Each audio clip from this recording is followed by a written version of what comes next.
We placed dark curtains over those two to preserve the dark atmosphere. We each sat and waited. We heard students talk and shuffling footsteps outside. It took nearly an hour for anybody to enter our club room. In that time, Yuri and I read just a little bit more of our portrait of Markov. We were nearing the end, but Yuri didn't seem to care. She smiled and blushed the entire time, and I could feel her breathing heavily.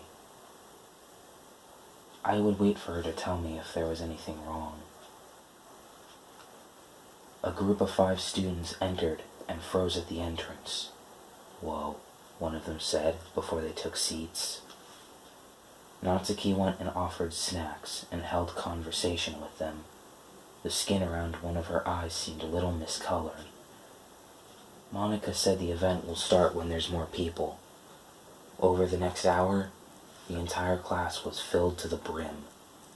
Yuri had a surprise surplus of tea to go around, but cupcakes were few, and we ran out quickly. The last one to come in was a girl with a red scarf that covered half of her face. She had long blonde hair that stopped at her hips, and a black hoodie over her school uniform. I knew her, like everybody did. No one spoke well of her, but I never met her. I only knew her last name. That's how everyone addressed her, as Miss Libitina. Yuri was anxious to give her tea, so I did it instead. I handed her a cup, and she politely thanked me. Her eyes were heavy, and her voice was quiet. That's when Monica called out, "All right, we are going to begin our event." With that, all of us got behind the teacher's desk, and Monica handed us our poems, printed on papers. Monica read hers first. It was called Subservience, in which she expressed a clear dislike for blind following. She used well-placed pauses and slows to add a little bit more emotion. Everyone politely cheered, but their features were obscured by shadows. Next was Sayori with her poem. Sayori's poem was called Termites. I thought it might be an allegory for something, but at face value, it was about how termites deteriorate wood. As usual, Sayori had a few mistakes in her delivery. She was too happy for what she was reading. Everyone clapped as they did for Monica, but it was more genuine sounding. Sayori smiled and made space for Natsuki. Her poem was called Thanksgiving. She bounced as she read, with a rhythm, and nearly sang her poem like a nursery rhyme. The poem itself was about Natsuki's love of food, rather than Thanksgiving itself. Just as Natsuki was close to finishing, Yuri began to panic. "Just close your eyes." "No, look down at the paper and nowhere else," I said. Yuri took a deep, composing breath, and Natsuki made way for her with a round of applause. Yuri stared straight down and began reading her poem. Her poem was called Historical Evanescence. She shook and shuddered for the first line, but as it was last week, when we rehearsed, her voice completely changed. She didn't stutter or falter. I closed my eyes and let Yuri's poem paint a picture in my blank mind. It was about how history is fleeting, and we have to make room for ourselves among legends. I saw decaying ancient villages as an example of the price of failure to not grow more. Once she finished, there was a loud applause. The applause had grown louder, louder as Monica, Sayori, Natsuki, and Yuri read. They didn't applaud based on the poem they liked the most,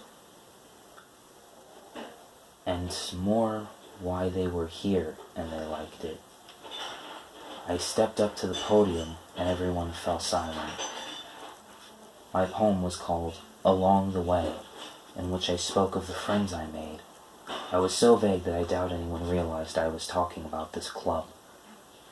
I spoke softly, and when I finished, there was ear-rupturing applause. Monica took my place and began talking to our guest. "That's our club. Any questions?" Monica asked. Immediately a hand shot up. "What's the name of this club?" they asked. "Literature Club," Monica instantaneously replied.